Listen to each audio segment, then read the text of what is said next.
Assalamualaikum warahmatullahi wabarakatuh. Halo, hari ini saya ingin sharing analisa XUSD untuk hari Selasa tanggal 21 November. Oke, kita buka XUSD atau Gold FX Open. Oke, sesuai ya dengan yang kemarin. Kemarin kita cek di struktur M30, M15 ya kemarin ya. Di M15 itu kemarin jelas di sini change of character bearish. Ini pullback. Nah, ini break of structure untuk bullish ya. Kita abaikan struktur yang lain, kita fokus di M15. Nah, ini break of structure. Kenapa disebut dengan boss? Pasti ada yang nanya ya.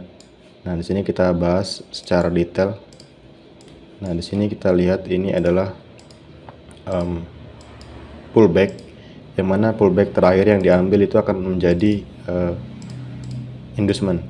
Oke, ini diambil inducement, kita marking sebagai IDM atau boleh juga dengan X. Oke, nah ini jadi high valid, ini jadi low valid. Kenapa high? Karena ketika dalam trend dalam bullish ya, dalam bullish structure, high itu jadi valid ketika dia berhasil mengambil inducement seperti ini. Nah, ini jadi pullback, ini kan pullback ya di sini ya. Nah, diambil jadi inducement. Nah, kemudian ini kenapa disebut dengan boss? Nah, ketika area ini seperti ini, bergerak seperti ini, boom, membreak high valid. Nah, ini jadi breakout structure. Banyak yang nanya ya, tapi ini secara singkat aja ya kita bahas karena ini sangat penting. Nah, ini breakout structure terakhir ya. Nah, kemudian di sini kita lihat low valid di sini di break oleh pergerakan di sini. Nah, ini change of character. Nah, kemudian di sini kita lihat juga di sini ada pullback ya. Ini valid pullback. Ini juga valid pullback. Oke. Ini juga valid pullback.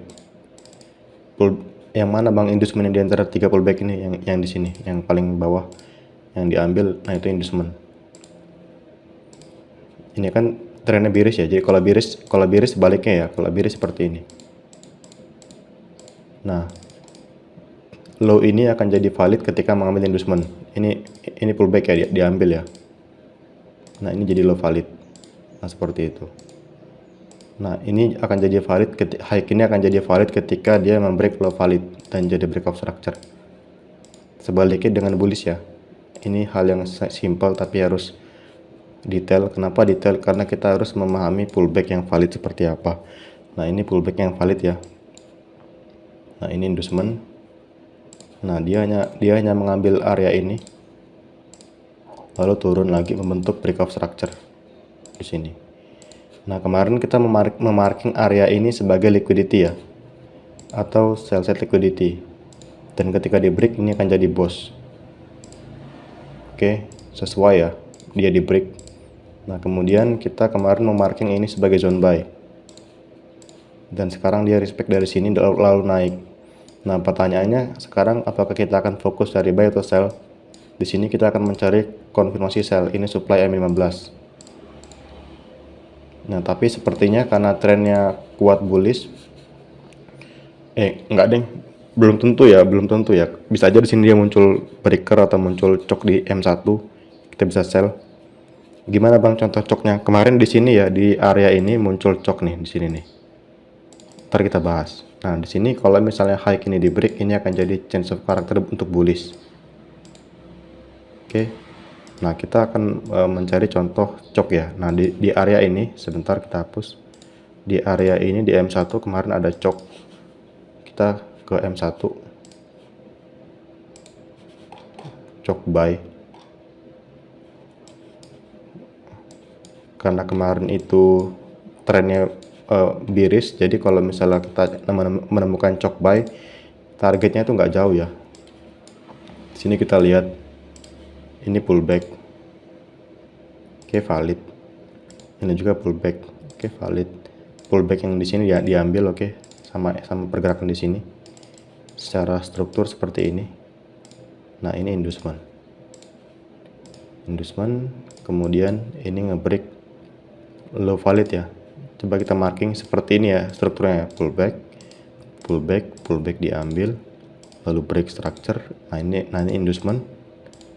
Nah seperti ini ya. Kalau kita geser polanya seperti ini nih polanya nih. Kita ambil ini ya polanya ya. Kita geser. Nah seperti ini nih. Ini contoh setup buy.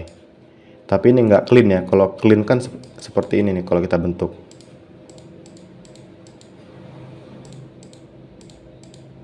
Nah seperti ini. Kalau ini kan dia nggak terlalu clean ya, nggak terlalu rapih. Tapi intinya sama, ini dia inducement di sini. Di sini inducement diambil. Oke. Lalu yang di sini jadi high valid. Ini jadi low valid. Kenapa? Karena dia ngambil inducement di sini. Dan ini jadi high valid. Kenapa? Karena dia nge-break low valid dan jadi break of structure di sini. Nah ini berlaku untuk scalping ya. Kalau teman-teman mau menguji, silakan di backtest pola seperti ini. Yang penting pertama tahu cara identifikasi pullback, karena pullback itu sangat penting. Karena kalau kita salah marking pullback, kita akan salah marking high dan low yang valid, dan kita akan salah marking boss dan choke yang valid. Oke. Nah ini break of structure. Nah kemudian ini di break dan jadi choke. Nah kemudian ini adalah inducementnya ya, inducementnya. Nah kita entry di sini di fair value gap di bawah inducement di sini. Berlaku untuk scalping dengan stop loss di bawah OB plus spread. Target terdekat di sini, di sini. Oke, nah ini contohnya ya. Kemarin saya entry di sini. Targetnya tipis. Kenapa tipis? Karena di M15 jelas di sini strukturnya itu bukan demand yang kuat, melainkan ini area sell side liquidity yang gampang ditembus. Jadi ini hanya berlaku di scalping. Oke, nah kemarin harga mantul dari sini ya. Nah sekarang kita cek di sini apakah di sini muncul pola kemarin di M1. Saya semalam nggak entry di gold ya. Nah di sini saya kemarin sebenarnya nunggu pola di gold, cuman kemarin di gold polanya kayak gini doang. Saya bingung kalau pola kayak gini. Nggak clean gitu. Kalau risk entry terlalu beresiko, karena di gold itu kalau risk entry SL-nya jauh ya, meskipun zona M1 juga. Jadi saya sangat hati-hati. Nah untuk sekarang ini dia masih berusaha untuk naik ya. Untuk supply di sini. Nah ini akan menjadi change of character bila mana dia break. Oke, dan ini akan menjadi zone buy kita apabila dia misalnya dia ngebreak high ini. Ini supply M15. Kalau misalnya dia muncul setup choke di M1, kita bisa sell supply. Choke-nya gimana bang? Yang kayak tadi ya di sini ya. Ini kan tadi kan choke choke bullish ya, tinggal dibalik aja sih. Nah seperti ini. Choke bearish seperti ini nih. Ini polanya nih. Ini polanya. Atau kalau kita lihat chart seperti ini. Ini 3 menit ding. Sorry 1 menit. Kok 3 menit sih? 1 menit. Mana tadi ya? Nah ini nih.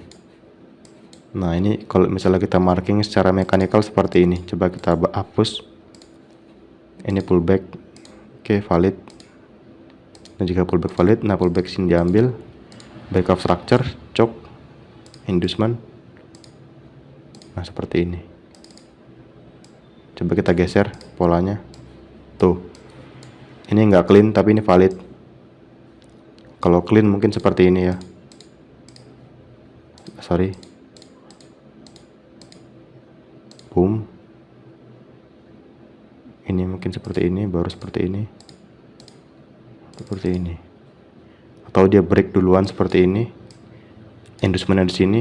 Nah, ini bisa dibilang clean. Gitu ya. Nah, untuk news hari ini itu hari Selasa. Ada news ya. Hari Selasa itu newsnya lumayan banyak. Pertama di GBP tadi subuh, yang kedua di out jam 6 tadi barusan keluar. Jam 7 ntar ada news out lagi. Nah, jam 8.30 malam news CAD high impact. Nah, jam 10 malam ada news USD medium impact existing home sales. Nah, ini doang ya yang perlu kita pantau untuk apa namanya? Kalender ekonomi hari ini. Jadi bisa dibilang hari ini kebanyakan newsnya tuh di pair apa cross pair. Jadi kita nggak selalu fokus di gold, kita juga trading di cross pair. Nah, seperti itu. Sekarang kita cek pergerakan DXY ya, meskipun kadang-kadang DXY ini nggak sesuai dengan gold, tapi kita perlu mengecek pergerakan DXY. Nah ya, DXY naik ya, kocak banget DXY naik. Ini M15 ya, DXY naik. Ini kebalik nih, sorry ini kebalik, astagfirullah. Oh turun, bener berarti ya turun ya. Strukturnya turun. Di sini kemarin muncul breaker ya di sini ya. Ini breaker nih. Nah ini breaker. Kemarin saya entry di pola breaker. Kemarin tuh banyak muncul pola breaker guys. Nah ini pola breaker. Di sini dia membangun liquidity. Lalu di sini dia swipe high ke ini. Nah ini ciri-ciri breaker. Kemudian dia turun impulsif. Boom. Nah entry kita di mana? Di imbalance. Paling nggak di sini, terdekat di sini. Intinya area ini area entry. Nah seperti target terdekat di sini. Sell set liquidity. Nah ini contoh untuk breaker ya, muncul breaker. Untuk di sini DXY dia strong bearish ya guys ya, strong bearish. Ini juga sama sekali nggak ada kekuatan untuk naik. Dan kalau misalnya kita ubah ke time frame yang lebih, ini seperti kompresi ya kalau kita lihat ya. Kalau misalnya kita ubah ke time frame yang lebih besar, misalnya H1 gitu, nah jelas ya kompresi ya. Berarti kemungkinan ini akan terus terkompresi ke bawah. Nah setelah terkompresi seperti ini, mungkin akan ada pergerakan seperti ini. Boom, kencang ke bawah gitu setelah kompresi. Contohnya mana ya?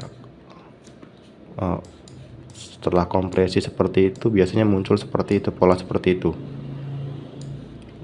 Kemarin ada contoh di pair Euro USD kalau nggak salah. Coba kita buka Euro USD. Nah ini ya menarik ya. Euro USD ini sangat berkorelasi dengan DXY. Kenapa seperti itu? Di sini kita lihat. Di sini di H1 M15 strukturnya itu bearish ya.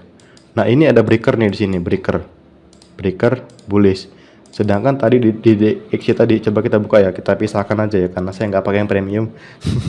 Nah ini ada yang unik, kita bahas sedikit. Kalau teman-teman nggak percaya, ini sangat unik. DXY itu sangat respect dengan Euro USD ya.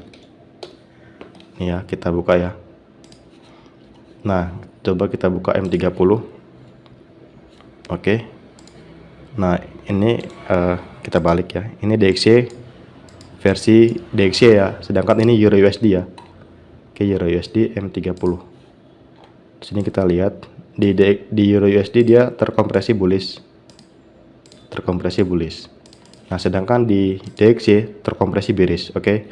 Di sini kita lihat di M15-nya sempat muncul breaker bearish di sini ya. Nah, ini breaker bearish. Nah, di DXY di M15-nya muncul breaker bullish yang mana, Bang? Di sini. Nah, ini saya marking ini. DXY dengan Euro USD itu sangat berkorelasi ya, sangat berkorelasi, bahkan sempat bingung bedainnya gimana.